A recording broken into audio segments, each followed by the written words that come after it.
everybody. Today we're debating whether or not God exists, and we are starting right now.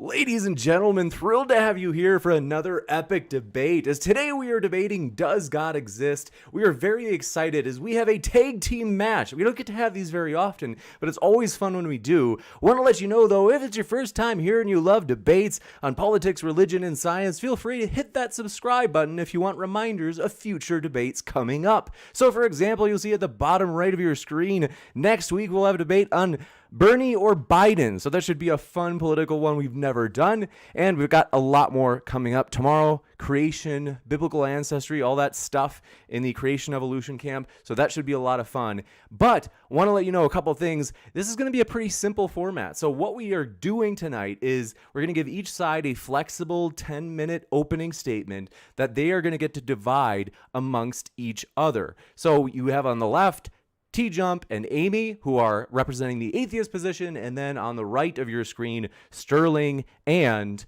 CC, Canadian Catholic, who will be defending the theistic side. Want to let you know they're linked in the description, so feel free to check out their links that I have conveniently placed just for you. If you're like, I want to hear more, well, you can hear more just below. And with that, we're going to have Q&A at the end. So if you have a question, feel free to ask it in the live chat. And if you put at Modern Day Debate in that question or comment, that makes it easier for me to see. And then, by the way, super chats are an option as well. So if you have a super chat, it allows you to both ask a question or a comment toward one of the speakers, to which they would, of course, get a chance to respond to. And by the way, is it just me? Is Tom blinking green? Tom, I don't know. It's like it's probably, there's maybe a malfunction on your side. Your camera looks like it's blinking green, just a little bit. It's like going on those websites. You shouldn't, Tom. All right, next. Just kidding, buddy. I'm sorry.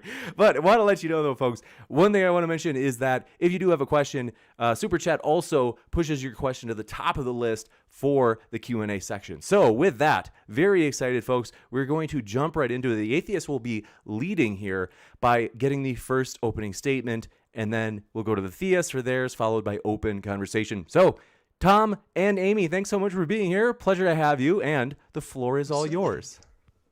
If you don't mind, I'll start. Are there good reasons to believe in a God? No, and I'm going to go a bit further and say there are no reasons to believe in a God, because if it isn't a good reason, then it's not a reason you should believe it. So are there good reasons to believe in a God? The answer is no, and the reason is because we need some way to differentiate between what's imaginary and what's real. If you can't do that, it doesn't count as evidence. And nothing that theists can do is, well, all they provide is words, and words can't differentiate between what's imaginary and what's real. So they have no basis to determine their God is any more real than leprechauns or fairies or unicorns or any other imaginary thing. So no, there are no good reasons to believe in a God.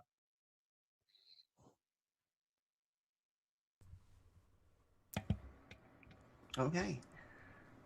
Give me 1 second to get the screen share. You bet.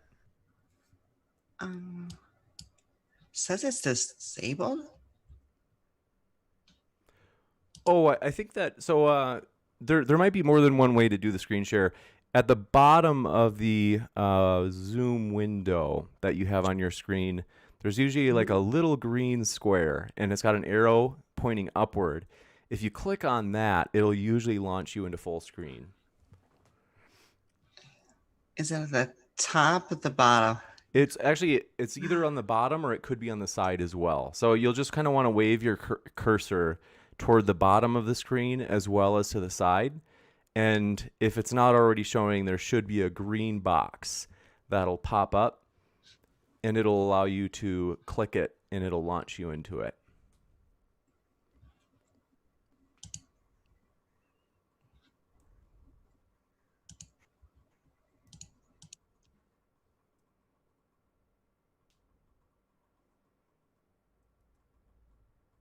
Give me just 1 second. No problemo. So want to let you know, though, folks, we do have a lot of debates coming up, so I will mention those. Want to let you know about next week. This has just been confirmed. We technically have to confirm it just to let just to be sure that Jeff Holiday is okay with his opponent. But we are setting up a debate between Nathan Thompson and Jeff Holiday on whether or not predatory pseudoscience should be, you could say, restricted from free speech. So that's one we are definitely excited about. Hope you can make that. We think it'll be next week. We're still kind of tying together the details, but I think it's fair to say that that one's pretty much set. So that should be a lot of fun. And a lot of you don't know, but you see Sterling pictured there on your screen. Sterling is actually Nathan Thompson's brother. So distant relationship, but, you know, still, you can see the resemblance there. So very excited, folks. And then, so sorry, Amy. I know that sometimes Zoom can be a little bit fickle. You're fine. Once I get it, all the other debates will be good. No problemo. I think you might, let's see. We're close. It's and you're on desktop or laptop, right? I am on a desktop. Oh, okay. So I think there should... I resized it, but nothing's coming up. Yeah, I suppose it could be if the window's too small. I would maybe just try to, without, I suppose it's, you can't maximize your screen and also do PowerPoint, so that makes it an extra challenge. I would just maybe make it as big as you can without maximizing it, and hopefully that green box should pop up. Green box. And it's not the invite participants share screen. It'll have it'll just say share, and it'll have a green box usually. Should be Alt S. Just hold Alt, press S. Alt S. It says host disabled screen sharing. Oh no, hold on. Okay, so sorry. This has been happening lately. This is what I'm going to do. So sorry about that. No, I'm sorry. No, you didn't do anything. It must be on my end. Okay. So embarrassing, folks. Give me 1 second. I think that I've been on Zoom calls all week with the virus, so I think I must have hit something as of late that made it such that you're, for some reason, not allowed to show your video, but we're going to make it such that you can. I'm going to make you the host right now. So you should be able to now for sure. Okay. Thanks for your patience. So do we see that? Yes. I'm going to flip it over on OBS, and then the right. audience will see it. All set. Okay. So, is there good evidence for a God? A rebuttal to theistic claims based on consciousness. So who am I? I was raised in a liberal Jewish household, which generally means that I got to eat bacon, but I got sent to a conservative Hebrew synagogue because my mom thought that was the right thing to do. But I ended up making a deal with her in my teenage years that I do the whole bat mitzvah thing, then I never have to do anything religious again, and I haven't looked back. Is there evidence for a God? I don't believe so. However, I do believe that we actually have evidence in the counter direction. So this presentation is going to be a single critique of theism through the study of our mind. So why is consciousness even relevant to a debate about God? Well, it's important for understanding morality and ethics, and I actually believe that the answer has implications, namely that a God cannot exist. So what exactly is my definition? Well, it's a mechanism of the brain that handles sensory data, information processing, and short-term memory. And what I actually mean when someone's consciousness is that they have a gradient set of brain states, with awake or on being at one side and asleep or off at the other. And this also includes periods of in between, like when we have just woken up or getting ready for bed. But why does consciousness exist? Well, it's a rival to plants and fungi. It's our way of collecting energy, of providing homeostasis, and if we're lucky, to sometimes procreate. But something to keep in mind, why don't we have these giant brains? Well, it's because neurons are energy greedy. They take up 10 times the amount of oxygen and blood than the cells around them. There's also the factor of being able to squeeze the brain through the vaginal cavity. There has to be an arms race somewhere between how big a brain can be selected for and what is possible. So what's my argument? Well, all mechanisms of the brain have been naturally selected for the benefit of ourselves. Consciousness is a mechanism of the brain. Therefore, consciousness has been naturally selected for the benefit of ourselves. Now we come to the real meat. What is a God? A conscious being that is the creator of the universe. And what I really would like to know is why this God would exist in the first place. I want to know, does God have cells? I would like to know if he, she, whatever, has cells, what kind of resources that the consciousness would need to collect. And then I would like to know, if they have no need for resources, why would they need a consciousness in the first place? Do other problems arise? Well, I would like to know the medium that God is actually using the information processing or the thinking that's going done. I would like to know the sensory data by which God is actually collecting. Does have different sensors or things like that, heat, touch. And I want to know where all these memories actually being stored. They have to be stored somewhere. So I would like to know where we can actually peek inside and find the memories. Some final questions. I would like to know how someone can exist outside of time and space. And I'd also like to know how something can be not natural, because to me, supernatural is kind of a PR term. It's like a bunch of people who sat in a room and it's like, it's natural plus. It's like, what does that mean? And then I would also like to know, does this being merely exist to create us? Because that seems to be the only explanation. In conclusion, I believe theistic claims for consciousness have not been proven. The mechanism deals with resource gathering for our bodies. Without a body, God has no reason to exist. Thank you. Yeah, if I can go next, I would like to introduce myself. First Hold of on all, one second. yes. We're just gonna see if I can pull Amy out of. Once you're, if you're able to unshare, then Amy, thanks so much. We appreciate that opening statement, and then we will jump back into the discussion boxes. So, excellent. Thanks so much, Amy, and thanks for your patience as well with my mistake on the tech. And thanks so much, CC. We are thrilled to have you as well as Sterling. So, CC, Yeah. absolutely, the floor is yours. Can I just ask First a of all, question I real want to. quick? Can I just ask a question real quick before Canadian Catholic goes? Are we, in our opening statements, we're not responsible for rebutting the claims they made in their opening statements yet. We're just making opening statements. Correct. Okay, just making sure. That's all. You bet. First of all, I want to thank James for having me and for having my links in the description. You can check out our official Discord channel and please join and debate us. And James, join James's and TJump's Discord servers, obviously, too. I can confirm both of them are very fun. Now, as for Tom's assertions, I just want to say one thing. And one thing that was really interesting is that James says there is no argument for God's existence. And I would like to ask Tom says, I kind of keep mixing up the two. Tom says there is no evidence at all for God's existence. And my question is, if he hasn't heard all the arguments for God's existence, how could he even make such a conclusion? This is like the basic problem. And I'm surprised that someone with his level of experience would make such an amateur mistake. Okay. Now, as for Amy made some interesting arguments that I think I will leave to Sterling to address. I won't take all the floor away in this opening statement.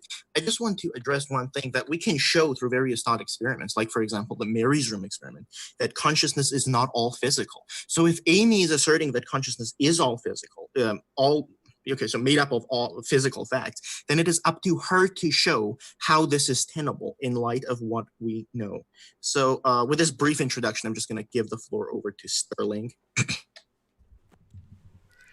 Awesome. Okay. Well, I'd like to thank Tom for joining us. I'd like to thank Amy for joining us, and Canadian Catholic as well. I really appreciate having dialogue with all kinds of different worldviews, and it's always fun to kind of bounce ideas off each other. So I hope that we have a good time. Like James said, I'm not going to be responding directly to their claims yet. I mean, because we will obviously, after the opening statements, get into the weeds and the kind of, the PowerPoint and the consciousness debate thing. My argument is going to be based on the argument from reason. the argument for reason. I apologize. That's something else. The argument for motion. And this basically relies on understanding the natures of things. So in philosophy of nature and philosophy of science, basically, I'm going to argue that that's the best explanation for phenomena, for scientific phenomena, for one. And we can go into that. We can talk about some of the premises. I'll just present the syllogism really quick, and then we can kind of go into each individual one. I won't do that all here since we only have 5 minutes, but we can talk about them in the course of the debate. So the premise one is some things are in motion. And like I said, we can define those terms later in the debate. My premise two is that if some things are in motion, then they're put in motion by something else. Conclusion A, that therefore some things are put in motion by something else. Premise 1B, if they're put in motion by something A, then it either has to go to infinity or it's necessary to arrive at a first mover put in motion by no other, F. Premise 2B, they're put in motion by another A, which conclusion B would be, therefore, either this goes on to infinity, I, or it is necessary to arrive at a first mover put in motion by no other. I can provide the symbolic logic to show this follows, by the way. And then premise 1C, either this goes on to infinity, which is derived from the first syllogism, or is necessary to arrive at a first mover, put in motion by no other, or the second syllogism rather, but this cannot go on to infinity, premise 2C, conclusion, therefore, is necessary to arrive at a first mover. And so just to be clear here, and again, we're going to go through all this, we're going to explain it, or I'm going to explain it at least, and defend the premises, and make some definitions and things like that in the course of our debate. But what I'm going to be arguing for is just that there is a God, something that started the universe, that has certain properties, certainly the properties that started the universe. That's sufficient for me to call it a God. I mean, you might say that, okay, well, and we'll go into what that means, what a first mover entails. And we can talk about that. But that's going to be my argument. I'd like to thank everybody again, and hopefully we can have a good discussion. You bet. Thanks so much. And we will go into the open discussion section. Very excited, folks. As mentioned, if you have a question, fire it into the old live chat. And then do want to let you know, the person who donated, Colorado Biker Prepper, we appreciate it. The camera we're using right now was donated from Colorado Biker Prepper, and who, by the way, Sterling, just like you and I, is from Colorado. So he says howdy. And we'll go into the open discussion section. So thanks so much. The floor is all yours. Whoever would like to go first. Yeah, I'll go first. So to respond to Catholic, forget his name now, he said that, how do I know, since I haven't heard all of the possible arguments for God, that there are no arguments or evidence for God? Well, evidence is epistemic. It has to actually be in a mind to convince a belief that it actually exists. And since we know that apologists have been arguing this for 3,000 years and have gotten nowhere, all their arguments are crap, it's pretty reasonable to conclude they're not just hiding one under the bed somewhere that's actually really good and excellent that just hasn't been discovered yet. So it's reasonably inductive to conclude there is none. That's a pretty good reason. To address Sterling's argument for motion, yeah, there has to be a first mover. I can grant that. Doesn't have to be a God. No mind required for that at all in any sense. So that's not evidence for a God. What else was there? Oh, the Mary's Room experiment. Pretty much the consensus by all experts in the field of neuroscience and cognitive science shows that no, it's all physical. Like no one accepts the philosophical arguments as meaning anything. Those are just purely what we can imagine, and our ability to imagine things tells us nothing about ontology. So no one in the fields of cognitive science or neuroscience actually care about Mary's Room thought experiment. It tells them nothing. It gives them nothing. It's not worth any credence at all. Neither are any of the other thought experiments. The consensus in all of the academic fields is that the mind and consciousness is purely physical, because that's all the evidence we have indicates that. All right, I'm done. I'd also add to that, if you're looking for a non-physical element, it would be possibly something like the energy the neurons are sending, but it's energy we can define, that we can measure, that you can see it light up on an MRI.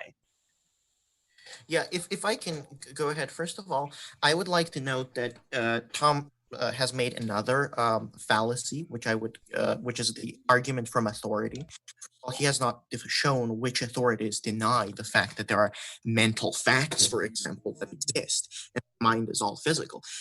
For example, I imagine you wouldn't subscribe to Daniel Dennett's idea that we're all basically robots and free will that exist, or at least consciousness is an illusion. I have an answer to that. Yeah, sorry, go ahead. So we are We have a robotic layer, or I would say a layer that deals with the information processing, the sensory processing. But we have what I would say 2 additional layers. I would say we have sentience, which I define as long-term memory and a system of feelings that we can use. That's how we deal with the Pavlov's experiment. And then I would say there's one more layer on top of that, which is a self-awareness layer, is the ability to use metadata to then reflect and make new decisions. And the classic example I do for that is, you were fine with breathing until I told you that you can control your breathing. And then all of a sudden, your body starts to take control of it. That is what I define as self-awareness. And the test I would use to define that is the mirror test. All right, one sec. Let me respond to his argument from authority part. No, that isn't an argument from authority fallacy. An argument from authority fallacy is only using a false authority. If you're actually using a real authority, it's not a fallacy. It's the ad verecundium fallacy on Stanford Encyclopedia of Philosophy for logical fallacies. You can just Google it. It's only a fallacy if you're using a false authority. My authority in this case, where I quote from Julian Mussolino, cognitive scientist. Most, in fact, the overwhelming majority of people in my line of work are what's called materialists or physicalists. So nope, not an argument from authority. It is supported by actual experts in the field. In fact, the majority of them. Okay, that's it. Done. I mean, but we're evaluating the philosophical ontology of consciousness. We're not evaluating the scientific opinions of it. So something that would be a valid authority would be like a percentage of philosophers that are physicalists versus emergentists versus, and that's kind of the point I was going to go with addressing Amy on. The thing is that this kind of like basic appeal to science to try to justify the existence of consciousness on a purely physical level ignores not just the phenomena, not just the phenomena, but it ignores. For example, you talked a little bit about how reason, has evolved to try to benefit us, as competitive to plants and fungi. But the problem is I'd say that consciousness. Oh, sorry, consciousness. I apologize. That was a misstep. No, but my point is that consciousness, that if you read somebody like Alvin Plantinga, there's not really any reason to think that consciousness would favor truth. It would only really favor survivability, things that would lead to us. I mean, it doesn't matter. Sure, we do favor truth. Yeah.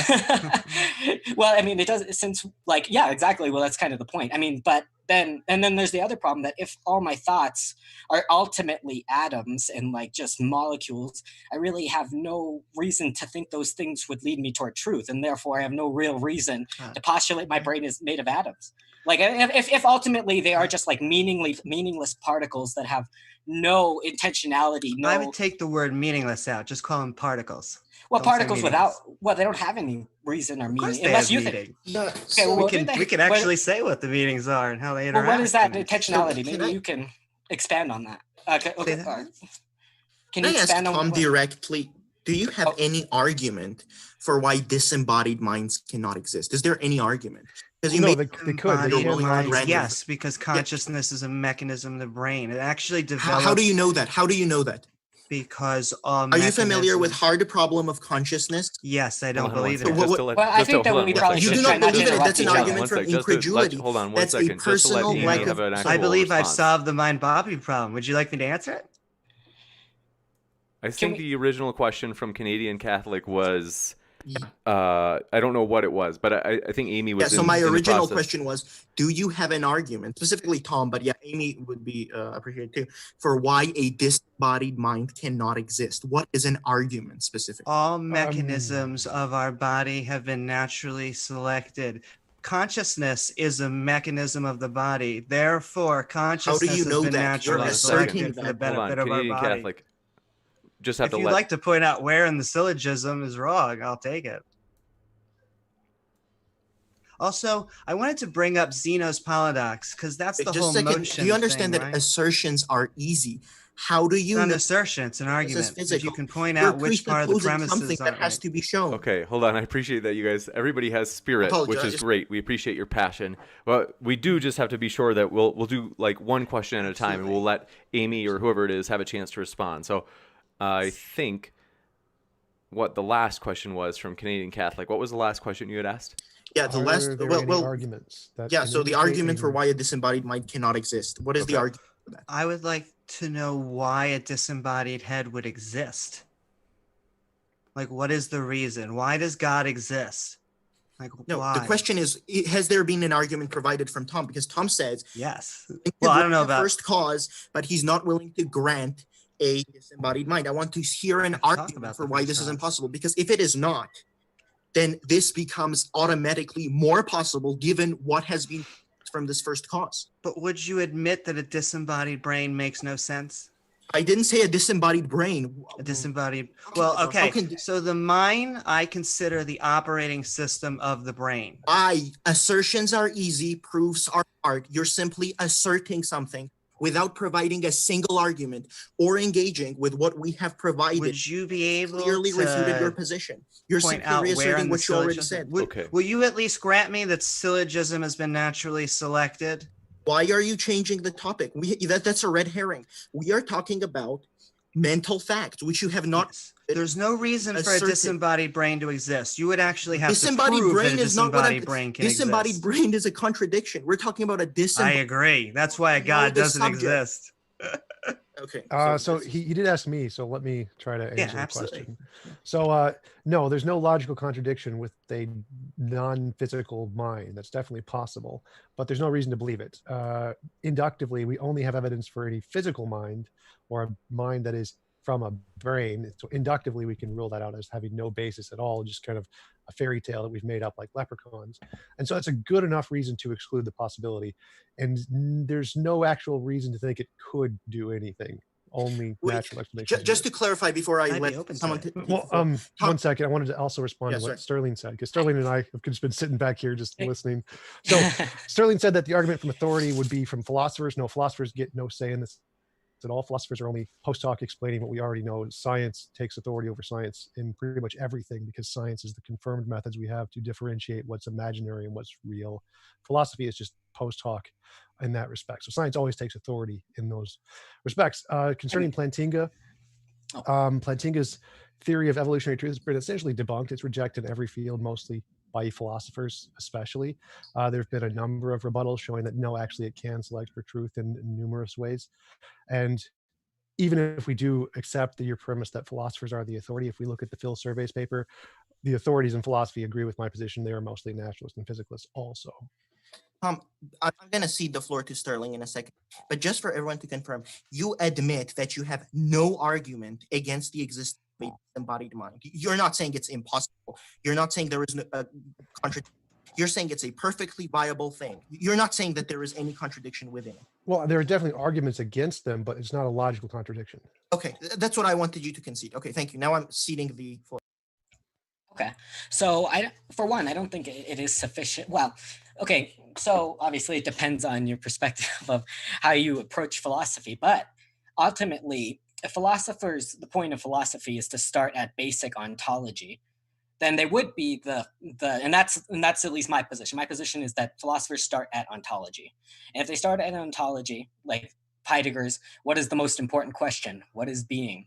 If you start at that basic point, then they are the authority on or at least in terms of arguments about ontology. And that's what we're talking about. We're talking about what exists. That's a field of philosophy. Now, you do say that the Phil papers say that the majority of them are physicalists and the majority of them are naturalists. One, there's a slight problem with that. It's true that majority of them are physicalists, but there are so many different forms of physicalism, and there's different types of ways you can define physicalism. There's emergentism. There's you got somebody like Churchland in California who believes that essentially what the position contra Plantinga, contra reason, that there really isn't reasons for things. There are just brain states. So it's a much more complex field. I mean, you could argue that somebody like Searle's position is property dualism, for example. Yes. But okay, let's just keep going into the whole, because I wanted to respond to a little bit to Amy a little bit. I don't claim that God is a consciousness, so her argument doesn't really apply to me. If you look at the Fourth Lateran Council, nullum discrimen inter creatorem et creaturas est meus. Ergo, there's nothing bigger than the difference between creation and creator.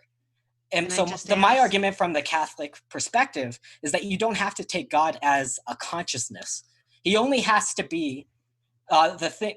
A couple of things. He only has to be the thing that started the universe, one, and something that's extremely powerful and worthy of worship.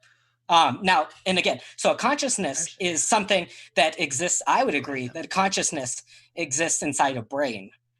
But there are different kinds of properties that we attribute to God analogically that are not univocally applicable. Can I also mention that in our brain, there is not a single physical function that we perform, a single physical function that we could not also perform without consciousness. Like, how about our heart beating? There has been no engagement with the fact about that there are digestion? mental facts. For example, healing? experience of color. This is a mental fact. What is the engagement from the other side with these argumentations? There is none. There is just reassertion. And there are shocking mistakes. Disembodied brain mixed up with disembodied mind. I'm just saying these are amateur mistakes. And I'm not trying to be insulting or throw anyone under the bus. Can I just ask, you say you don't believe it's a consciousness. Are you a Christian? I am a What are you? Catholic. I don't remember You're saying. a Catholic. Yeah. Well, I know Canadian Catholic is. I wanted to try to understand that too. but- When you say God isn't a consciousness, is there a difference between your view and, say, pantheism, where there's it's just everything is divine, just the universe, no mind at all? I think pantheism is a little vague. So I would equate it closer to panentheism in the sense that the whole world is okay. So ultimately, as a Thomist, you believe that God wills the universe into existence. But if God is being in subsistence in of itself and holds the universe together, then you have to think of God as beyond that. It's like I said, ipsum subsistence esse.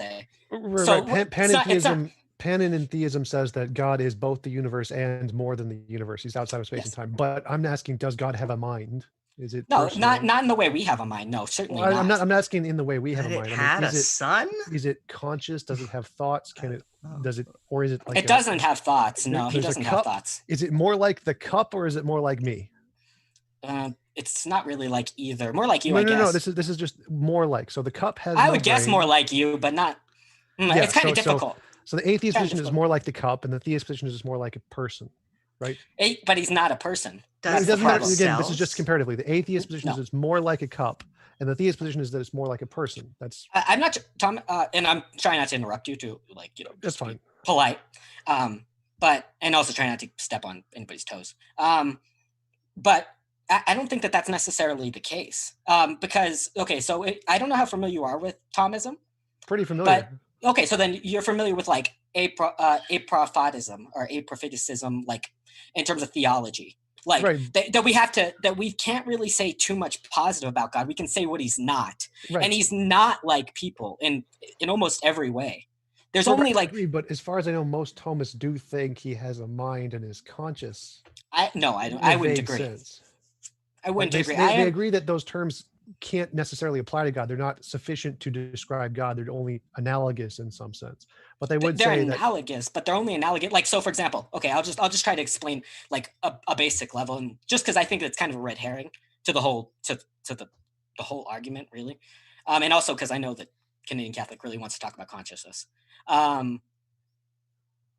Okay, so for example, when you say that God has an intellect, right? Yeah. It means that he has understanding. He understands the whole universe, but that only comes from the fact that God is literally being itself. Everything that exists is willed into existence. He doesn't have a mind like we do. He doesn't see something, understand it, and process and things like that. He doesn't have a brain, so he doesn't do that kind of thing. And Why does he exist? Yeah.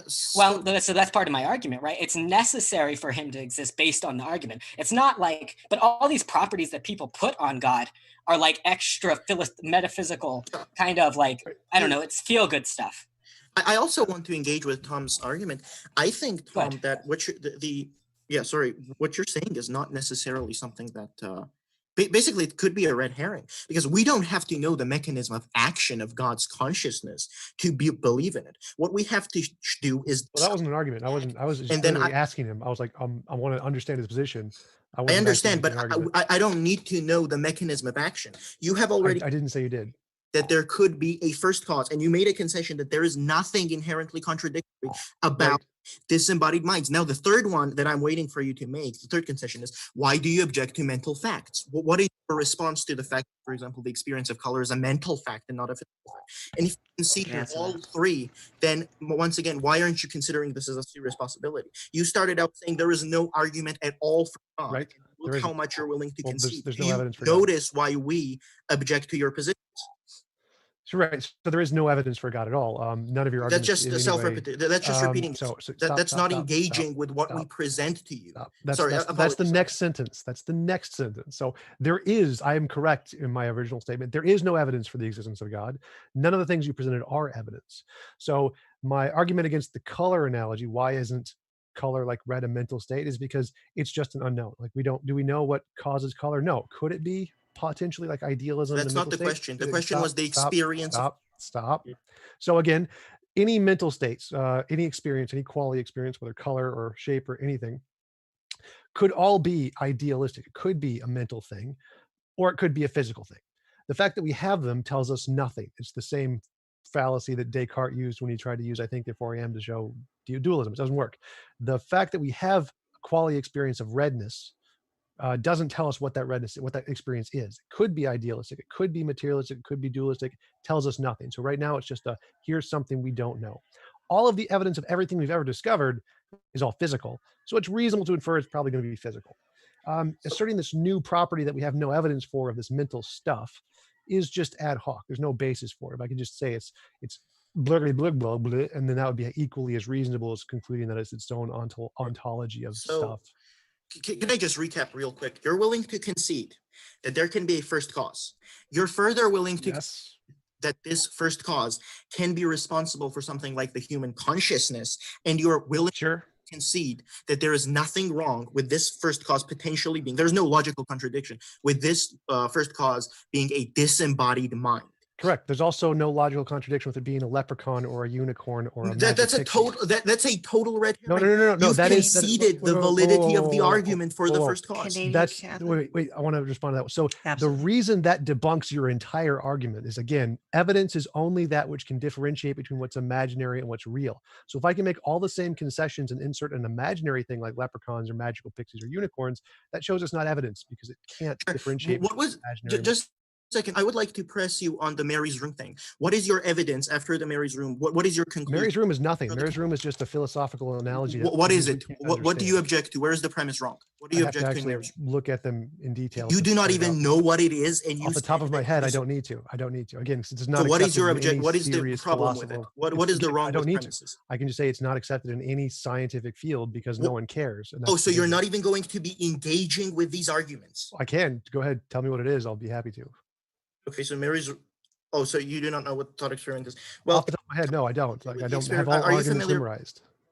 oh, that's fine. That's fine. I'm not trying to throw anyone under the bus. Are you familiar with the Mary's Room thought experiment, Amy? I'm looking at it right now on the internet, but not thoroughly. Okay, And so what when is you it? look it up, you've made several assertions there. To be fair to Tom Jump, to be What fair, is it? he's not Tell the us what one it that brought is. up the consciousness thing. I'm going to be fair to him. That's my shtick. I get it. You brought it up, and you do Mhm. not even know the key objections to it. How, like, I mean, I'm not trying to What's throw the anyone key under the bus, but objections? I was this unprepared. The whole chat would be piling up on me right now. Could you tell us what Mary's Room is? I don't Just think I'm stop. unprepared. This is just ad homs. Could you like tell us what the argument is? Well, the argument basically boils down that there are meant like the experience of color. Mary could know everything. Oh, I can explain that. That's about- what I'm, I can explain Mary color could, if you'd just a like. second, just a second. Mary could know every physical fact there is to know about color, but the experience of color will gain her some new insight in it because the experience itself is something that produces non-physicality. Sorry, I apologize. The experience itself is a non-physical. So, like, I mean, I'm sure you've read it up.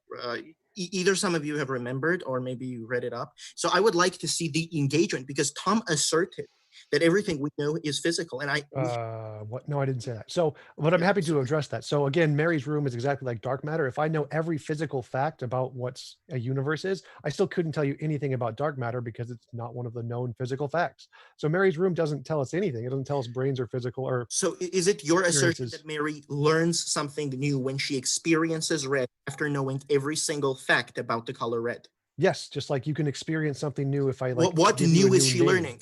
What is the new Conceptual. thing she's It's learning? conceptual. It's non-physical. It's not. So there you things. go. You've admitted that No, mental no, no, facts no, no, no. exist. Again, that's not a thing. So Harry Potter, I can teach you about Harry Potter and you've learned a new thing and it's not a physical thing because no physical things in the universe are going to tell you about How Harry is Potter. that not a red herring?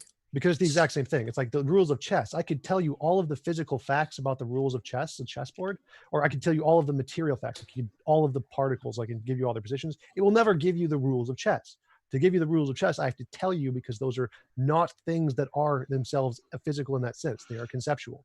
So the Is it color your red argument? is like the rules of chess. It is a subjective thing contingent on how the brain works. So just seeing the brain isn't going to tell you what it looks like, just like seeing the chessboard isn't going to tell you what the rules of chess are. Is it your assertion that healthy eye and brain perceive the color red in a different way?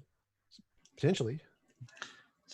So I don't believe that Well, I have no colors idea. are Like, what? subjective. In fact, I've struggled to find anything subjective in the human brain. Even when we talk about subjective, say we were to take, I have an apple. How does it taste to eat that apple?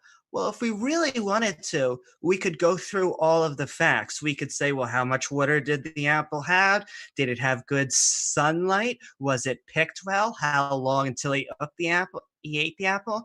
Does he have genes that respond well to an apple? And does he have memories of good experiences with apples? And I feel like we could sit there and take every single point and brush away the subjectivity into objectively why someone likes apples. In the same respect, the color red is a frequency, and it's your brain and your eyes' best ability to decipher that code.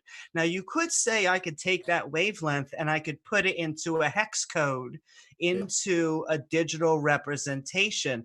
And you could ask, what does it mean for a computer to feel whatever the hex code is for red? But you ask, what does a human feel for red?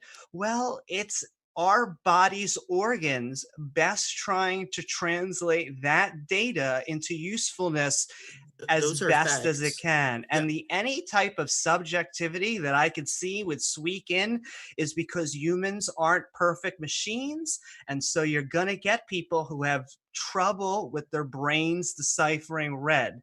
That's not subjective. That is the brain doing its best job trying to get you that information. I'm just going to say a sentence, and I'm going to just say briefly, because I'm sorry, Tom, I've been interrupting you. I have to apologize for that because, you know, I've been cutting you over, and I didn't mean to. Sometimes it gets.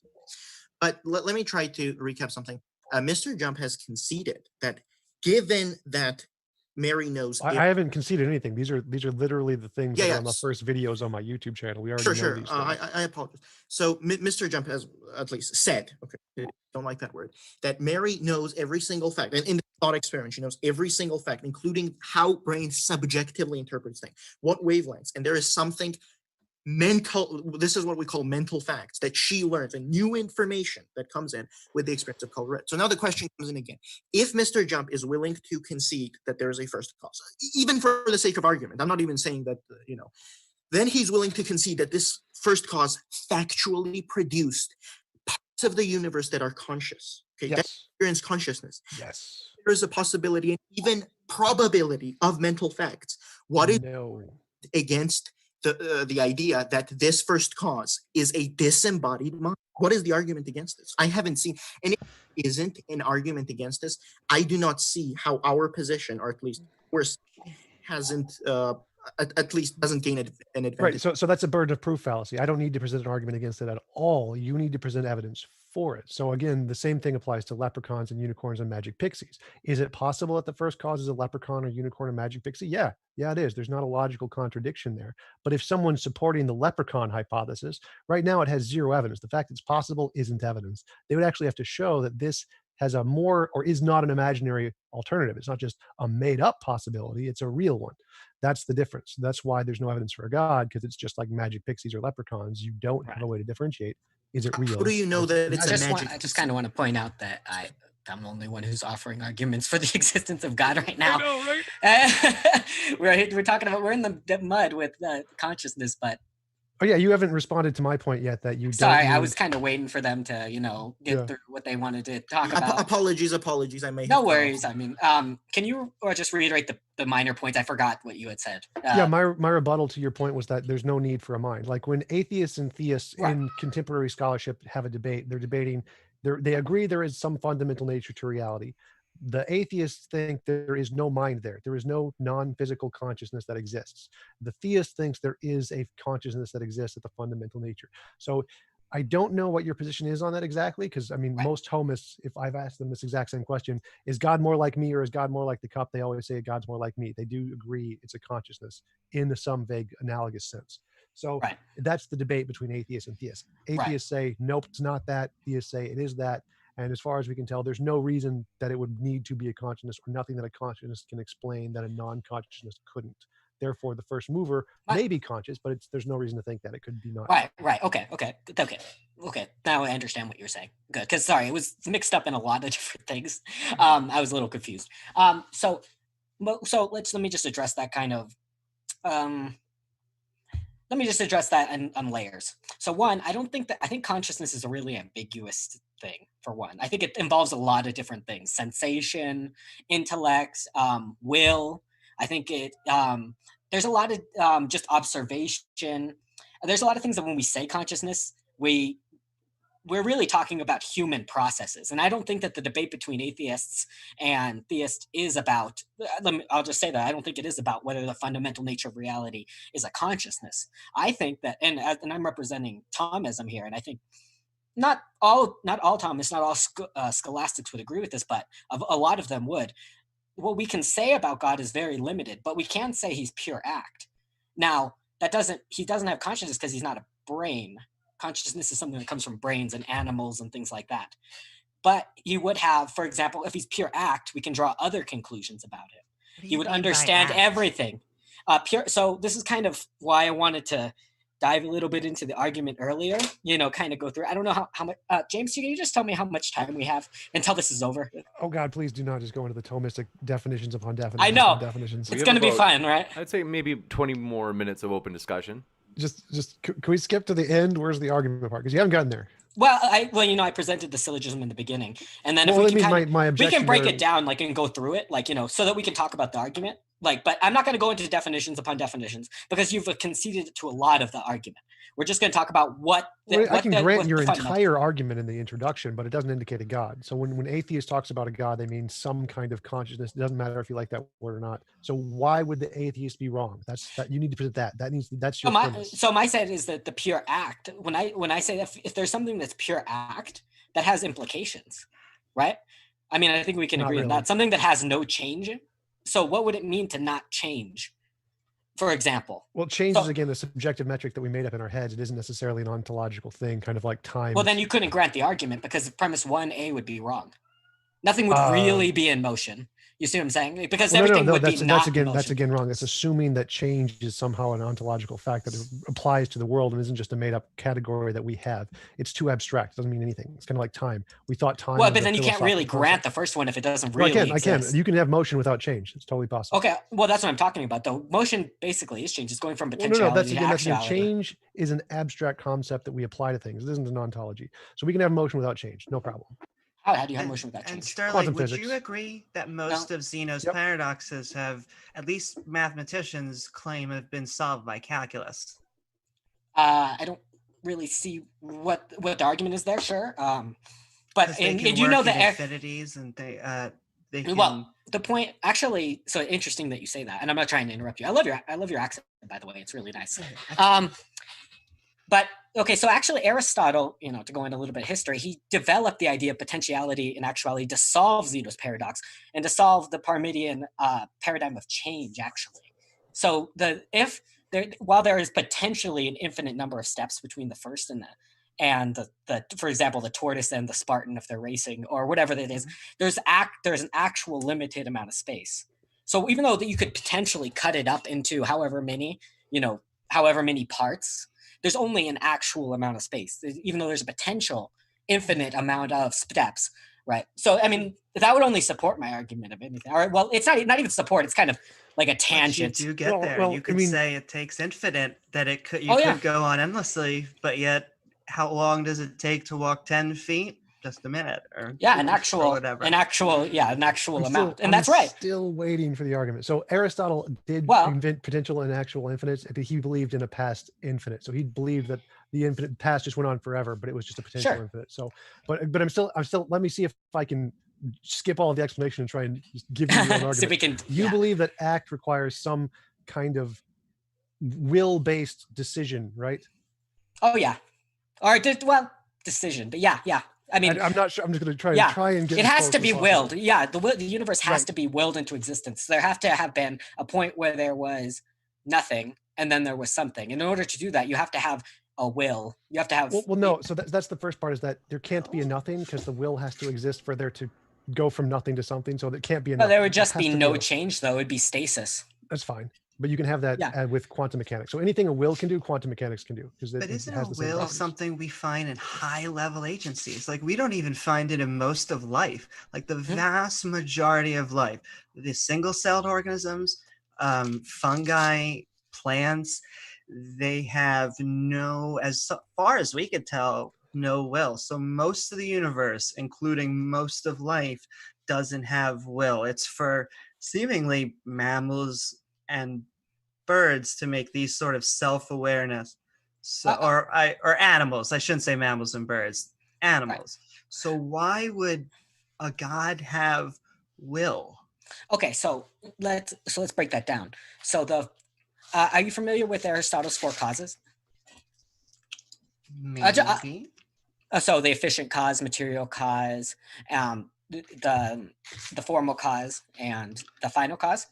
I believe this is what Thomas Aquinas borrowed from. Yeah, a lot of them did. A lot of people do. The fourth, so we do see will in nature. We see things driving toward ends. So, for example, when we see, so you can see it in a lot of different ways. I mean, mainly in the laws of physics and way things that have natures behave. And that's kind of like what I wanted to lead into in the beginning. Well, actually, I think that the concept of laws is really problematic unless you have nature. If you have an essentialist nature of objects. Oh, I believe in nature. Well, that's what I'm saying. If you believe that things operate in certain ways, then they have to have an internal force driving them toward that, their own form, as it were, like whatever makes them what they are. And this is kind of what I wanted to touch on because when Tom grabs my whole argument, it's kind of hard to go into the details and say, okay, this is why I believe this. Now, so that's kind of what we're diving into here a bit. So one of the reasons why you would believe in real change is if you wanted to believe in science, for example. I believe in science. Well, that's good. I believe in science too, to some extent. But the problem, if you haven't noticed, that the problem with science is that you have this kind of this postulated entity of scientific laws that are kind of just mysterious. They just exist based on our models of reality, that we just extrapolate these figures and things like that. But they're not really explained to what they actually are, where they even come from. When we could talk about logical absolutes. We can talk. Well, yeah, we're getting there, right? Yeah. So again, I can just preempt your argument and say, yes, there does have to be some kind of nature to reality, but that nature doesn't have to come from mind, will of any kind. So yes, Well, there that's does have to be some but this property actually leads into my argument, right? So that we have, so that's what grants the whole idea of potentiality and actuality as real metaphysical principles of the universe. Well, I can grant those too, and just say actuality doesn't have a will. So you just granted it, but that means that God, that or whatever the first mover has to be pure act, because if I it can had grant potentiality, that. I can grant that Okay, it's pure and then act, and I can say it's not a will. okay, well, I then if don't it's do not that. I could. pure So act. I don't actually okay. accept that ontology, but for the sake of argument, I can grant all of the Thomistic ontology and just say pure act doesn't have a will, and you get rid of the theism entirely. What and do you, atheists are how right. it, okay, so how do you get from stasis to a universe without a will? Quantum mechanics. Well, no, Anything because there with a wouldn't be will- any quantum mechanics. There would be Yeah, literally, there would just be quantum the mechanics- stasis. No, quantum There mechanics would just can exist- literally be the no, stasis. quantum mechanics can exist outside of space and time in the exact same way that pure act in Thomism. What would can. it mean? Well, sorry, are you equating pure act with quantum mechanics then? No, I'm saying that quantum Because mechanics those have can incompatible do- properties. No, quantum mechanics can do anything pure act can do. So anything that the pure act, the Don't you think that idea- that's kind of vague? I mean, let's Well, expand upon that. all of Still don't know Thomism what is- act is. all of Thomism is extremely vague, but it's pretty bad. But so yeah, anything that you can explain with pure act as a will, you can explain with pure act as a quantum mechanical process, because we do have But- quantum mechanics that can exist outside of space and time and can exist in that kind of statistical stasis-y thing and do stuff. No problem. Can you explain that? Not exactly. It's Amplituhedron, Nima Arcani Hamad, or Emergent Space-Time by Sean Carroll. They can explain it. See, that's not fair. You can't bring an argument where I have to read a book unless you're going to explain it. You have to Excuse explain me, it to me. Excuse me, Mr. No, Thomas. I would have explained the. Hey, I would have So- explained the whole thing. I have it all written down here. If you want me to go So into that's the thing, is that nitty-gritty. I can bring in science. Science actually supersedes any kind of philosophical argument. Even if I can't explain it. I don't think so, have because science. science has some philosophical assumptions, as Sure it way does, as but tons that's of fine. philosophical assumptions. Sure it does, but So- science Can can I be- actually So work. is ontologically prior. Philosophy is ontologically It doesn't matter if prior it's to prior, science. because there's a difference between pure philosophy and science. Science can actually demonstrate the difference between imaginary and real. Philosophy can't. Well, then you can't demonstrate that science is a valid form No, of yes, you can, reasoning. because science isn't just philosophy. Science is philosophy plus empiricism, whereas philosophy on its own can't. What if you Philosophy don't plus believe in can. empiricism? Then you don't We have can empirically TVs or prove you're wrong. airplanes or You can- buildings. You can believe, but my point is, you can believe in science and not believe in empiricism. So Oh, no, it's not a necessary. You're right. You're right. I'm not saying empiricism as the philosophy. I mean, science is philosophy plus empirical data. So it's those Okay, two so empirical data, concepts not added empiricism. together. Yeah. So Okay. I disagree. I mean, it's not really. There is so much philosophical baggage upon science. One thing being scientific laws would be the philosophical baggage, or like scientific No. realism. no, because laws there's a- are all empirical. Well, The okay. laws So, aren't for example, assumed. you could be no. Let me unpack that for a second. You could be a fictionalist about science, for example, right? Sure. And then you wouldn't. Then there wouldn't. The empirical data wouldn't really mean anything. It would just happen to work. So what I'm saying is that science is laden with these philosophical assumptions that you have to work through. Philosophy. No, I agree. would I agree. determine- That's not a problem. So science is the philosophical stuff plus the empirical data, and how you interpret that. There's lots of different ways to interpret that. But pure philosophy on its own, without that empirical data, is just junk, because it can go anywhere. It doesn't have a way to differentiate. So the Well, then how philosophy can if plus it's is just good. junk, how do you conclude that its reasonings about like what's true about science would even be? Well, again, valid? so it's the science plus the empirical data. That's good. Science or philosophy plus the empirical data. That's good. Philosophy on its own is pointless. It's just What would be the arbitrary point of thinking. it by itself, though? Nothing. It's Like, just how would thinking. you even get there? Like, how would you get to the point where because you're saying that you're adding empirical data to the philosophy? Yes. Yes. But how do you even get to the point where you have this kind of reasonable starting point of philosophy to start your science? The basic principles, I mean. Mhm, yeah, Even I like first imagine a principles. unicorn. I don't want to see a unicorn in front of me. I need some way to differentiate between these two categories. That's how. Right. And so like we're going to talk about an ontology. So then we're going to go into ontology. That doesn't What actually, what does that's it not even an mean to ontology. imagine something? Well, that Like that's what I doesn't- mean. That's what I mean. You get into these questions. Well, where no. That doesn't say anything about ontology. Like can maybe explain what that. I'm seeing could just I be, would love to. maybe what to I'm hear your seeing could just explanation. be imaginary. Maybe this is all part of my head and I'm a solid system. What I'm seeing is just a deeper level of my imagination. That's completely compatible with science. It doesn't care. All science is asking is, as I imagine a unicorn, I don't see a unicorn. These are two different things. We need to figure out what's the difference between them, or somewhere to differentiate. It doesn't tell us about ontology. It's purely epistemic. There's some Okay, difference Thomas, between we that need to and have that. we need to have a meeting, and we need to discuss this further because I really want to. I don't want to just cut off Amy too much. That's all. But you have an idea what my response is going to be, right? I mean, come on. I'm know not where sure. we're gonna I go. can think about 12 different responses at this point. Which one would you go with? My response. I want to let Amy talk too, though. I always feel like I'm over talking you guys. Okay. Do you want to jump in, or do you want me just to keep I going? wanted to ask both you and Canadian Catholic, there is, at least within Einstein's equations, there is the ability to have repulsive gravity. And there is the hypothesis that whatever it is that started the inflation event, it was because of a repulsive event that is still happening right now. And that's why we see inflation, because we have a repulsive gravity event. And that could have been the Big Bang. So, for example, we could just have a universe that expands and contracts, and didn't have a beginning. Is that kind of your argument? Yeah, I'm not sure where even it would be nested, if you want to say in a multiverse or other things, but I do know within Einstein's equations, the possibility for repulsive gravity is there. It's rare, it's not what you normally see, but it is possible. It's actually Alan Guth's inflation theory, to be specific. Yeah, oh, there you go. I wish I was that familiar with physics. Physics isn't my strongest one either. I'm a So biology James, person. Okay. what time do we have the Q&A? Because I'm kind of not caught up on the schedule. I'm sorry, I kind of missed out on that. I apologize.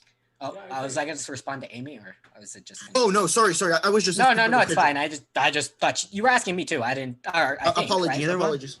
Oh, apologies. Because I know Catholics believe in the Big Bang, or at least most of them do. Yeah. Wait. So I guess you could just say, well, there's a couple different ideas. Even if the universe was eternal, which, I mean, that would still make my argument would still require a first mover. Like, it would still need something to start the change in the very beginning. Even if there was no beginning, would still require. That's actually kind of Aquinas's idea, right? Because he says that even if Aristotle was right and there is no beginning of the universe, there has to be something which has the change here and now continuing. And that has to do with the essential series of causes. And Tom, I'm sure, is very familiar with that as well. So that would be my response. Also, you do have people who say that the universe would run out of energy if it had been around forever, right? You have because eventually we're going to go into heat death because there won't be any more energy in the universe. And if that were the case, then we would already, if the universe was actually eternal, then we would already be out of energy at this point. We would be in heat death because there's an infinite time past, if you think about it. So if there's an infinite time past, there's an infinite amount of time to reach heat death.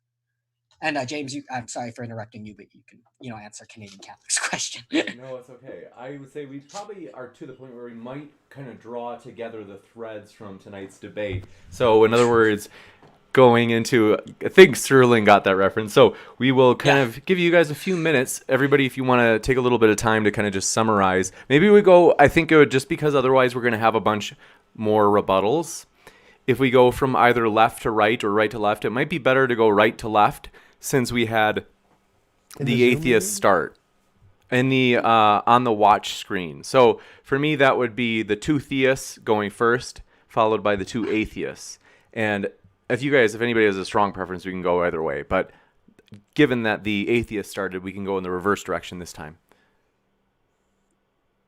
Okay, well, yeah, let's let Canadian Catholic go first, and then, I think that's fine, right, Tom and Amy. I think that. Yeah. So to summarize to conclude myself, I do think that Tom and Amy obviously came prepared, and I want to first of all apologize for cutting them off. I kind of probably when the debate starts, you have there's maybe nerves or something, settle down more towards the end. And, they were prepared. But ultimately, I do think that our side was able to get more concessions than we had hoped for, at least in my humble opinion. I'm not saying that this is a fact.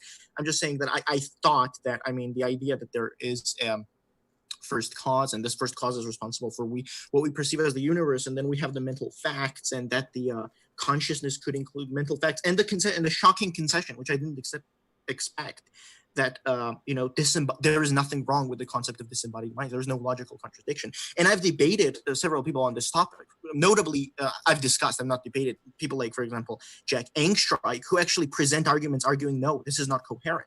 And to hear the concession that, disembodied minds are coherent, I thought that was a huge concession. But ultimately, I enjoyed the debate. So thank you, James, of course. And, Sterling, brilliant partner, and Tom and Amy were very well prepared. Please make sure to check out our links, everyone's, Tom's, James's, and our official Discord too. You can see that. Thanks once again, James. You were a wonderful moderator. Thanks so much. Appreciate that, CC. My pleasure. And we will kick it over to Sterling. So, Sterling, the floor is all yours. Okay, I was muted. Sorry about that. So obviously this debate ended up going in two directions. They kind of made it hard to focus on one issue. Amy and Canadian Catholic want to kind of talk about consciousness more, which is fine. And me and Tom were kind of more, well, Tom, you engaged with the consciousness debate as well. And I kind of was just like, I want to talk about God, because that's what we were talking about. I would actually be, and I offer this to Amy and I offer this to Tom, that I would rather debate you guys individually anytime. Canadian Catholic was a great partner, just that I think that our approaches to debating are different. I would love to debate either on consciousness or on God's existence with Tom, or either, doesn't really matter. I don't know if Amy, if you have a channel, but I'd love to be on there. But yeah, so I thought that it went really well. I wish that we had, I wish we could have fleshed out the argument more, actually talked about what pure act means and talked about what kind of implications were there. I feel like we just kind of got into, it's because I was trying to be engaged with both sides and trying to, play both sides. So I apologize for that, but I'd like to thank Tom, I'd like to thank Amy, I'd like to thank Canadian Catholic for being here. And hopefully we can further this discussion in the future. Thanks so much. We'll switch it over to TJump or Amy. Either one of you, whoever wants to go first. Yeah, sure. Oh, Sterling, definitely. Let's set something up sometime, because we got a few months of nothing planned for everyone, just off season. So might as well. That's true. So yeah, my position is still that there is no evidence for God at all. I do happen to grant that there is no contradiction with the non-physical mind. That's definitely possible. There's also no contradiction with magical pixie leprechauns. Is that evidence of magical pixie leprechauns? No. The fact that it's possible isn't evidence for something to be evidence. It has to be able to differentiate between what's imaginary and what's real. And as far as I can tell, all of the things presented by both of our theists tonight have presented none of that. They just said, the universe has a beginning. Yes, it does. Not the God. And there's consciousness. Yes, there is. Not a God. We experience things and we can't explain them. Yes, that's true. Not evidence of a God. And that was essentially all the arguments I remember. Not really any evidence for God as far as I could tell. But yeah, thanks for both guys for coming on. Thanks for James for having us. Thanks for Stephen Steen for the large donation that he gave. That's great. I really appreciate it. Thanks. You're on the floor, Amy, all yours. Okay. And so I would just like to thank James, Sterling, and Canadian Catholic. Well, it was awesome. TJump, you were an awesome partner. Thank you for allowing me to, this was my first debate. It was awesome. In conclusion, I believe that consciousness is a mechanism. It's really what separates us from plants, fungi, and single-celled bacteria. And I believe when you try to prescribe that to other entities, that it just doesn't make sense. It breaks down, and there's no purpose for them to exist. But yeah, it was a fun debate. Thank you very much, Amy. We will jump right into the Q&A, folks. So we've got a good number of questions, so we're going to try to fly through this as fast as possible. First up, Stupid Horror Energy. Thanks for your super chat. She says, I'm suing Tom for giving me epilepsy. Yes, Tom is still flashing green on his screen. I remember my first time plugging in an HDMI. Okay, next up. It's actually because there's a storm going on, so I can't control it. It's not I can't do anything about it. Okay, next up, Steven Steve, thanks for your super chat, who says, Stupid Horror Energy super chats last night. Perfect. She's a nasty. Yeah, she got pretty crazy last night. Steven C, thanks for your super chat, who says, congrats, CC and Sterling, for your objectively easy win over Tom. Oh, Thank you so Tom. much. Thank you so much. Okay, it's very nice. I want to be defeated too. This is Let's see. So, Steven Steen, our benevolent troll that hangs out here. Stupid Horror Energy, thanks for your super chat, who says, how does Sterling deal with violations of causation, such as virtual particle pairs and the Stern-Gerlach experiment? Oh, I don't think that they really are examples of violations of causation. Even if you grant like that there are no efficient causes for virtual particles, that they still arise out of the quantum vacuum, which is a thing that has properties, and it's not just nothing, for example. Gotcha. Like it's the different. It could even just be like a different type of cause. It could be a formal cause instead of a final cause, for example. Gotcha. Moving forward, Steven Steen, thanks so much for your super chat, who says, Sterling is a Bernie bro. Are you a Bernie bro? I'm not a Bernie bro. Okay. I'm not a Trump bro. Gotcha. Yeah. Thanks so much. No, I'm a no bro. You got it. Kang024, thanks for your super chat, who says, question for the Theists. Can God create a rock that he cannot lift? My quick answer will be, if I can go first. Sure. That's a logical contradiction. That's like asking, can God not be God? So this is the common misunderstanding of the... So your answer is no? Yeah. Can you hear me? Yes. Yeah, my answer is that, yeah, God, I'm going further than most. I'm saying God cannot create that, because that's a misunderstanding of our how we understand, or at least have understood omnipotence. With omnipotence, what we mean usually is the maximal power. But there are certain things that God cannot do, and the Bible is clear about it. God cannot stop being God. God cannot be unjust. God cannot lie. These are things that go fundamentally against his nature. So my answer is going to be no, and I'm not saying that this is Sterling's answer. I welcome disagreement. Gotcha. Medieval logicists, people who study logic proved that kind of statement is meaningless. Gotcha. Thanks so much. Appreciate it. Next up, super chat from, let's see, we got Dwayne Burke. Appreciate it. Good seeing you again, Dwayne. Says the CIA and Stanford research proved consciousness can separate from the body via astral travel. The documentation is all there on the CIA FOI library. Tom. Very skeptical of that. That's yeah. NASA and scientists are gonna be real surprised by this, that they actually discovered that non-physical brains are possible. It's gonna be great. I'm gonna be waiting for that Nobel Prize. It's definitely gonna be awarded in the year that whatever this paper is published, for sure. Gotcha. Thanks so much. Next up, Nathan Foster. Thanks for your super chat, who says Dwayne Burke designed TJump's clam chair.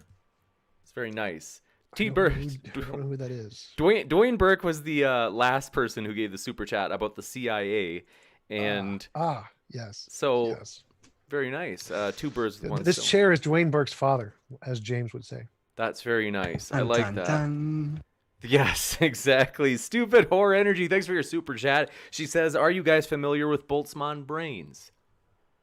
Yes. I just heard about that the other day. Unfortunately, I have to say no. I have to concede that I'm not familiar with it. A Boltzmann brain is the idea that in certain quantum mechanical things where things can pop into existence, it's possible that there's a universe where just a brain and only the brain has just popped into existence quantum mechanically, and it exists on its own, kind of like a solipsistic brain in a universe. That's the idea of a Boltzmann brain, and that those would exist. There'd be more universes like that than there would be universes that were life permitting like ours or something like that. And the problem with them is that there's been proof, and we haven't been in the universe long enough for that sort of brain to pop out. And we have been in the universe long enough for regular brains to pop in. Gotcha. Thanks so much. We got Duncan Atheism in the house. Oh my goodness. Duncan Atheism, we'd love to have you back on. Yes, I want him. I want to Tom debate him Jump wants yes. his father to, he wants you to come back. So for a good old father-son matchup. So Duncan, if you're there, by the way, it's true. I don't know, mods, if you guys are, unless he's using hate speech, which I highly doubt, please don't censor Duncan Atheism. Even if he's Duncan Atheism. Just kidding, Duncan. Okay, next up. Appreciate that. We have Stupid Horror Energy says, "Hi, Steen. How are ya?" Talking to Steven Steen, who says, "I am not Stupid Whore Energy in his own super chat. Thanks for that. Steven Steen says, Stupid Whore Energy, I'm good. I'm just looking at pictures of James. Seriously, nasty guy. Stupid Whore Energy says, me too. Very good. So you guys are weird. Steven Steen, thanks for your super chat, who says, I have tons from Dallas. Okay, that's kind of true. But Steven Steen, thanks for your super chat, who says, amazing super chats last night. Mint in all capital letters. That must be what the young people are saying. Is that what people are saying nowadays, Sterling? Yes, they are. Okay, thank you. Appreciate that. The youngest one here, I think. Am I the youngest one here? I don't know. Nathan Foster, thanks for your super chat, who says, bees pollinate plants, they produce our oxygen and breathe the CO2 that we breathe out. Without either one, we would be done for. Thank you, Lord. Okay. Who's that for? I like bees too. Bees I are like awesome. the bees. I like bumblebees. They're cool. Gotcha. Let's see. Appreciate that. The Stolen Earth, would you consider a debate with an atheist against a Satanist? Yes, we would. We would indeed. So thanks so much for your super chat from Cam Spears, who says, for Canadian Catholic, can you explain how and why you repeatedly harassed members of the academic biblical criticism Discord server to the point of even using your mom in the server as a ventriloquist dummy? Oh, that's actually a fan of mine. This is a running joke. We kind of make these super chats for each other to kind of poke fun at each other. It's really funny. I didn't know he would actually do a super chat here. I thought he was joking with it. Gotcha. Yeah, he's a fan of mine. And yeah, you bet. Philip, thanks for your super chat. Who says, for the Theist, what predictions can you make from proposing that God created everything? Isn't any universe consistent with a God? No, there are a lot of universes which wouldn't be consistent with a God that I can think of.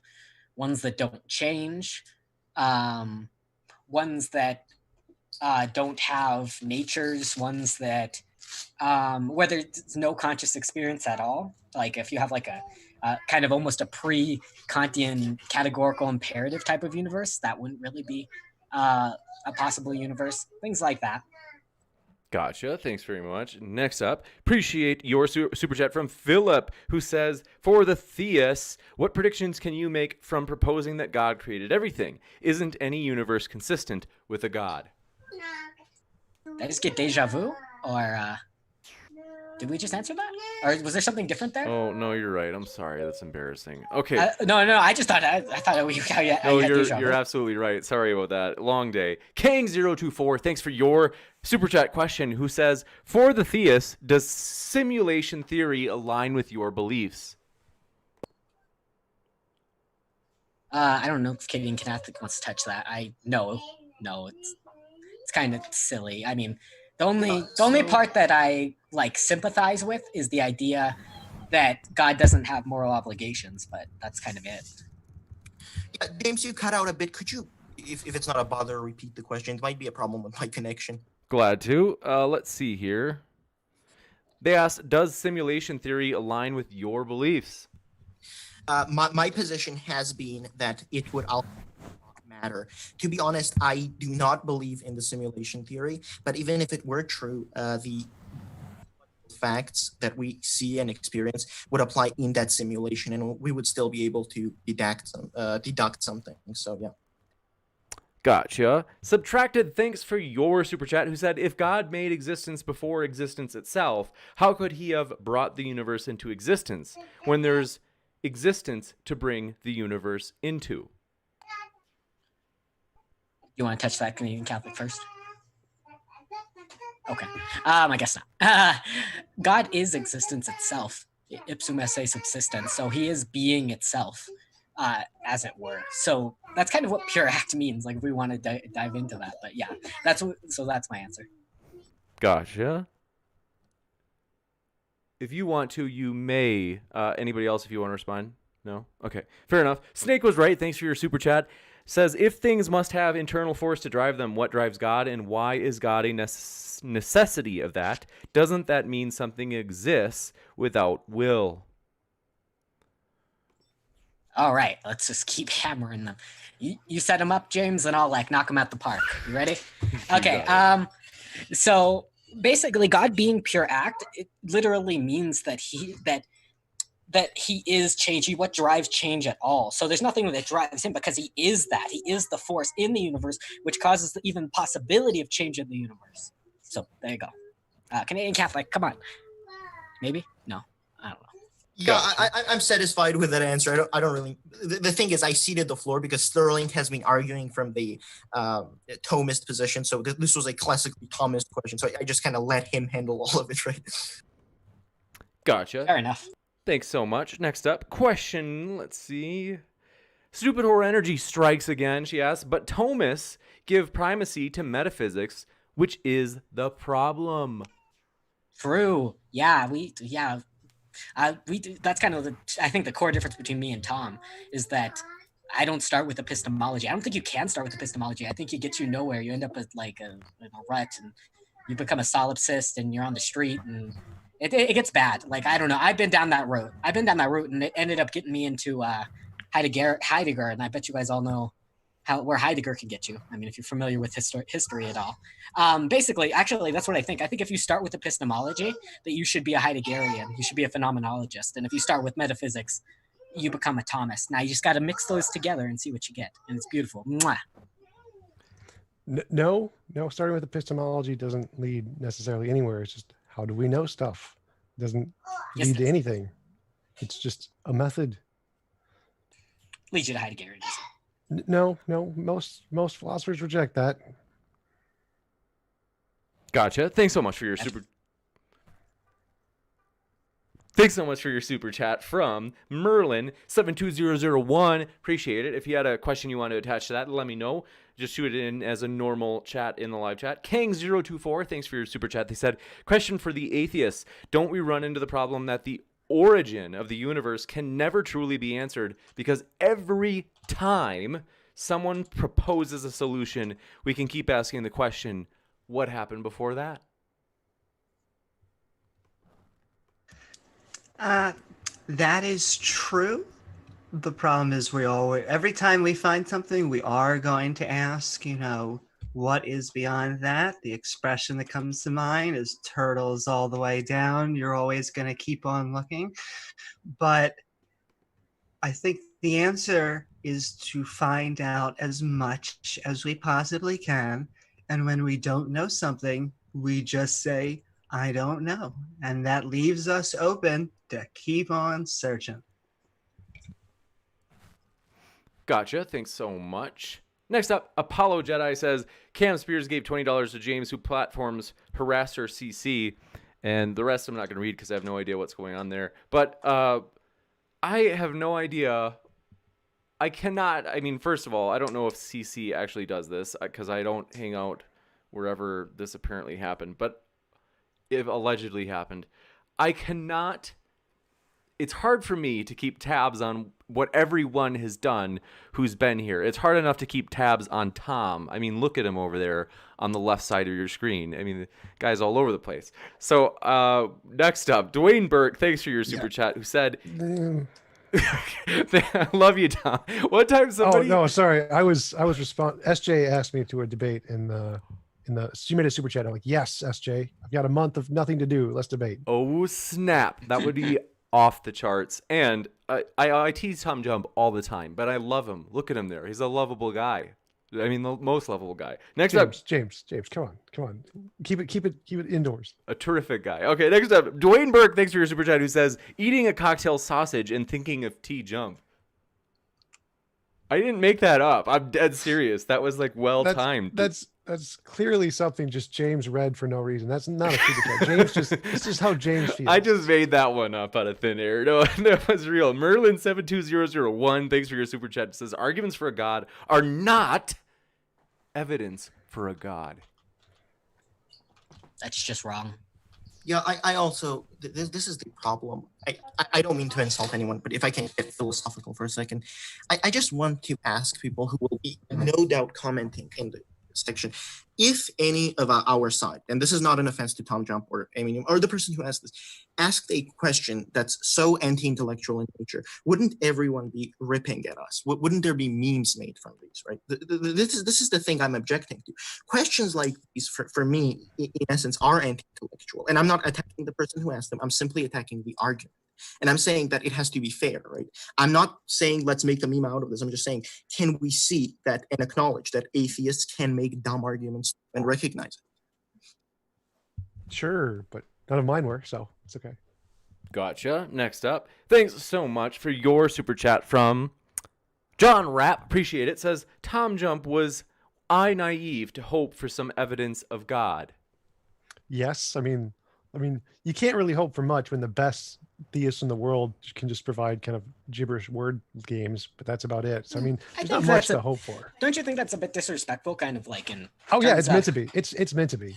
Okay, so But you don't not really to you. have intellectual. Well, if you don't have intellectual respect for somebody, how can you consider their arguments? Because The principle, you don't arguments are have not a the principle people. as charity. You don't No, have the principle. arguments are not the people, so I don't need to respect a person to respect the arguments they present. Yeah, well, no, I think you do. I mean, because if you No? disrespect them, you can't think if it's in good faith. That's kind of like No, the principle. no. So You can't say, like, for example, if you submit any paper to a philosophical journal, try it, and you insult the person in the first 4 paragraphs, it's not going to be accepted. well, no, that's It's not. an It's ad not. They're not a hoc. medium of So- discourse. so It's not a good the medium of discourse. person and the argument are separate things. Like if Hitler said 1 + 1 = 2, he's right. Even Would if you you? don't But like would Hitler. you? But that doesn't matter. That's not the point. My point is that you're attacking the person. So it's like you're violating the non-aggression principle because you don't respect them in the Well, no, beginning. you don't need to respect the person. You only need to respect the arguments. And I fully respect the arguments and take those seriously. How could you but I don't respect the arguments if you don't respect the people?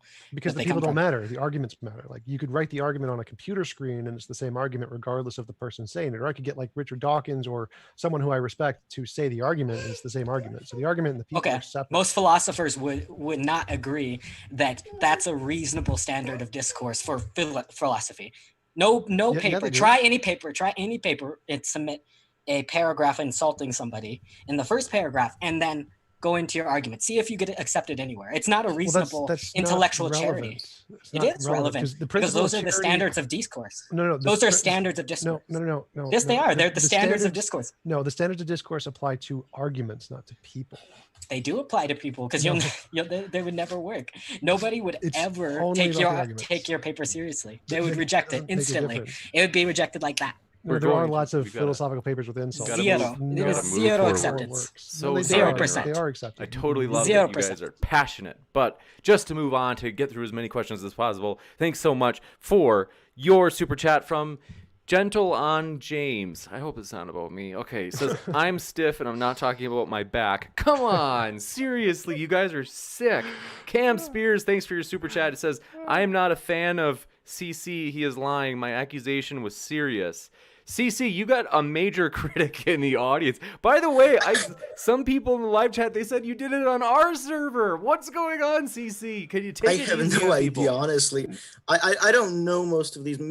I haven't been active on Discord. I mean, Academic Biblical, there's a subreddit, I think, which you can check out. Maybe there's a Discord. I was active on Discord months ago, but haven't been active with Discord. I really don't know. I mean, they're welcome to get in touch with their account, but I have no, I wouldn't know. But yeah. And I also want to say about that, can I comment about the past super chat that I kind of missed the opportunity on? Well, Cam Spears has another one. We might as well get out. He says, CC lied to the audience. I'm not his friend. CC's harassment is not a joke. Our server has extensive evidence of his abuse. I have no idea what they're talking about, to be honest. Maybe they're confusing me with another CC. There are plenty of CCs.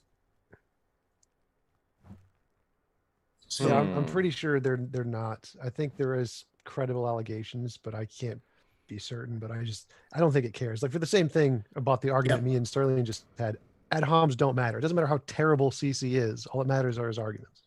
Tom is I don't know defending most of them. Canadian Catholic. Did you hear that? Well, I mean, The yeah. world is turning upside down. We can talk about that later, especially since it's apparently unknowingly on Modern Day Debates Discord. That's embarrassing. Boy, is my face red. Okay, next up. I don't know. I have no idea what. I mean, we'll look at past stuff and see. But SJ Thomason, thanks for your super chat, says, will Tom... Next modern day debate, did CC actually do the Discord? Yeah, CCU might be on trial here. Let's see. That would be fun. But with now to take the serious thing, I would actually not mind at all debating any of you one appearing on this again. I was at first worried, but James, you're a great moderator. There is no appreciate that. And then we do also have, let's see, S.J. Thomason says, will Tom debate me on whether Jesus resurrected because Tom's a punk? What do you think, Tom? I added that last part. Let's do it. No, that's in there. She called me a punk. I see. Gotcha. Thanks so much. It's on. Well, we'll be thrilled to host that. That would be an exciting debate. Kang024, thanks for your super chat, says, question for the theists. As we learn more about the natural world, like quantum superposition, for example, do God's powers of what is logically possible change? That's a really good question, actually, because in quantum mechanics, there are logical contradictions like Schrodinger's cat, where a thing can and cannot, or can exist and does not exist at the same time. And like time bending is also a philosophical contradiction. So it is, logical contradictions can actually happen. Gotcha. And thanks so much for Tioga says, I wish TJump would finally eat that Oreo. Tom, where's that black thing that you had hanging out of your mouth? This is my camera lens. It goes on the end of my camera. Why are you eating it? Because it's fun. It tastes good. I like that. Good. Tastes like James. Good answer, Tom. Wait, what? Seriously? Ashley Gaw, forgive me if I mispronounced your name. Thanks for your super chat. I know that we've had you on, Ashley. That's why I feel so embarrassed that I'm not sure how to pronounce your last name. So correct me if I'm wrong. But it's good to see Ashley. Ashley says, I mean, if he wasn't active on Discord, I'd love to hear him explain how I spanked him on Ocean's server. Oh, snap. CC, apparently Ashley spanked towards you. Me? Yeah, that was directed towards you. Ashley, is that the one? I think I had a discussion about hell, Ocean's server. And I wouldn't say that they spanked me. I think I brought good arguments, but it's said that that's the perspective you have. I'm not into sadomasochism, so I can't comment on the spanking. Gotcha. Anamorphic Mind, thanks for your super chat, says, question for James, why is Steven Steen sending me pics of you and him together? I don't know. Why would he do that? It's like a shared sick thing you guys have. But yes, we appreciate that. Yes, CC, you have a lot of critics in the chat, but for some reason I get the feeling that you're not gonna CC. I mean, if you really are willing, if you want a one-on-one debate, if they take this offer of whether or not you have engaged in harassment, they might have screenshots. Are you sure you don't want to just own it? I don't know what the thing is about, to be honest. I mean, really, I don't really have the chat open to see what it is. I'm just kind of getting these from you, so I wouldn't. Gotcha. Thanks for that. Let's see. We do have some questions from earlier in the debate. Brian Stevens, thanks for your question. Says, would universe creating pixies be sufficient for that which created the universe? And then in parentheses says, these pixies are not gods. Okay, it wouldn't even be possible metaphysically for there to be more than one. And they would have to be pure act. Now, what it means to be a pixie is to have a certain properties which have like certain different things or certain different characteristics which are capable of change. So no. Gotcha. Can I make a comment on that? That's not in the definition of pixie anywhere. Well, what's the definition of pixie? What's that? It's whatever I want it to be, pretty much. So. Oh, okay. A god, the pixie, then fine. You can.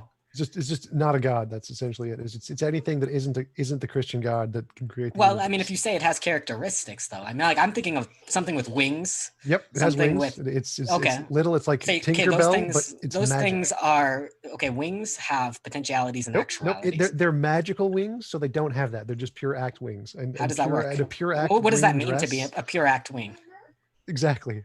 See, your argument doesn't make any sense. No, it makes. It only makes sense if you don't know what pure act means. No, it makes exactly. It only makes as much sense as Thomism. No, it makes exactly as much sense. If you have as no Thomism. idea what potentiality and actuality, it makes sense, obviously. No, but it just shows your ignorance of what potentiality is. It makes exactly and what actuality as much sense as Did Thomism. you get the potentiality word from Deepak Chopra?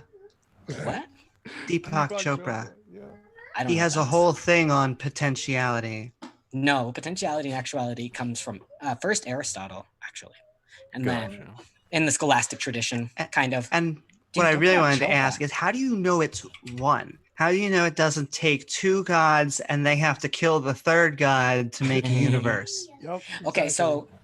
so for something to be pure act, it has to be the way it is in every single possible way. So it has to be changeless, completely having no properties of potentiality, ways to be different. Now, if there was thing that had all those properties, then there couldn't be more than one, because there would be no distinction. It's like Leibniz's principle of what is it what is it called? The principle of identicals, where if everything has exactly the same properties as the other thing, then it can't be something The different. law of non-identity? I think it might be the law of non-identity. But yeah, that's exactly why. Next up, There's thanks for nothing that your says only super act can chat only be one from thing. It's- Ashley. Ashley G says, yeah, we debated, namely CC, we debated hell as a single place. I've studied Hebrew and Greek. He hasn't. Enough said. I'll let you figure out what happened. Wow, snap. James, I have to tell you, I wasn't expecting such a hostile audience, to be honest. I mean, I'm not objecting. The atmosphere has been fine. I think you've been doing, but the audience has been slightly. No worries. I mean, I love debates and heated ones. And yes, Ashley, it was a spirited debate. It was on a Discord server, and she's an educated individual that I tried my best to debate. Yeah, so the audience is hostile, but I have no complaints so far. So. Well, you guys were gentlemen here. Thank you so much. Very nice. I will say there's a lot of testimony in the live chat, CC. Basically, yeah, so we'll talk. But thanks so much, everybody, for your questions. I think there's maybe one or two more that I had that I did want to. Sean Kelly, thanks for your question. They said we got two more. And then they said, if there was a lie that you could make yourself believe, what would make you a better person? That's a good question. That would make you a better person if you believed it. Would believing it be the right thing to do? It would. It wouldn't be right or wrong. It's not a moral question. But the first question is actually really interesting. What would the question be that would make you a better person? And I think, like, believing that you are, like, more charitable than anybody else would probably do it. Gotcha. And I would say that gets complicated because the first lie is always easy. It's the lies that you need to prop up afterwards to support the lies. And that's what normally brings everything down. So I am very hesitant to support anything that would be considered a lie. Gotcha. Thanks so much. Next up, I don't think that. Oh, appreciate. Is that just for the atheists, or? Oh, that's right. So sorry, you're right. Go ahead, Sterling. Oh, okay. I think that what it means to be an ethical person is to try to be rational toward the truth. So if there was a lie, like you couldn't believe a lie, well, but if you didn't know it, that's an interesting question. I don't know, but I don't think you could purposely believe a lie and like will that in order to make yourself a better person, because there would be no lie that would make you more rational. Well, it's a really common thing in motivational speakers is they give you like trigger words, and those trigger words cause you to feel a certain way, which is a lie to yourself, to get you to act. So it is actually a really common thing in psychology to do exactly that. Like suggestion, kind of? Sort of. It's more like you're telling yourself, I am the king of the universe, and it can cause an emotional response similar to that. So like, it's kind of like using mirror neurons to do that kind of thing. So it's a lie that you tell yourself to cause yourself to feel something, which will then cause you to act in a different way, usually temporarily, but it is actually a thing. Next up, super chat from Reverend Arrow. Appreciate it. They say, CC, thoughts on logs showing activity on Discord? CC, they're coming after ya. You don't know how I have gathered so many enemies. I'm sorry if I did anything. I really haven't. I haven't stayed, like, the academic thing. I vaguely remember I was like maybe 3 months ago, and we debated the Bible and stuff. But like, I mean, I apologize if I hurt anybody there. I really don't remember. Honest apologies. I really don't Gotcha. know what the deal is. We will, let's see, we can talk about that later, but want to say thanks everybody for being here with us. It's always a pleasure to hang out with you folks. Hope you feel welcome. We are a nonpartisan channel, so no views are expressed on behalf of the channel or any of the moderators here. It is purely a platform for other people to argue their views. And so whether you be a Christian, atheist, you name it, no matter what walk of life you're coming from, want to let you know, we hope you feel welcome here. And with that, do want to let you know all of our speakers. I have put their links in the description so that if you've listened and you're like, I want that, I want more, well, you can hear more. And so highly encourage you to check them out. So thanks so much, folks. Keep sifting out the reasonable from the unreasonable. And last, any thoughts, any last goodbyes from everybody? It's been a pleasure to have you all. Well, Yeah, it was thanks a pleasure to. Oh, sorry, I interrupted Tom again inadvertently. And we got another super chat too. So yeah, thanks for having us on. It was a lot of fun. And yeah, Neatbucks pointed out the law of attraction is one example of telling yourself a lie that'll motivate you to do stuff. So those kinds of things do exist. Yeah, I thought it was a great debate. James, again, I know I'm kind of praising you, but you were a great moderator. I think it went fine actually. Like I was concerned about my voice sound and stuff because I thought, and yeah, the debate was respectful for the most part. At least I thought that way. So maybe at the start there were a bit of nerves, but it kind of got settled down as time went by, and it was fun. Thank you so much, and I am more than willing to do next. This is a great venue, for debating. I think it's a great place on the internet in general. Thank you. And I think that was everybody. So Well, I just wanted to say, I think it all went awesome. So Yeah. thank you so very much. so glad, absolutely great. thrilled to hear that.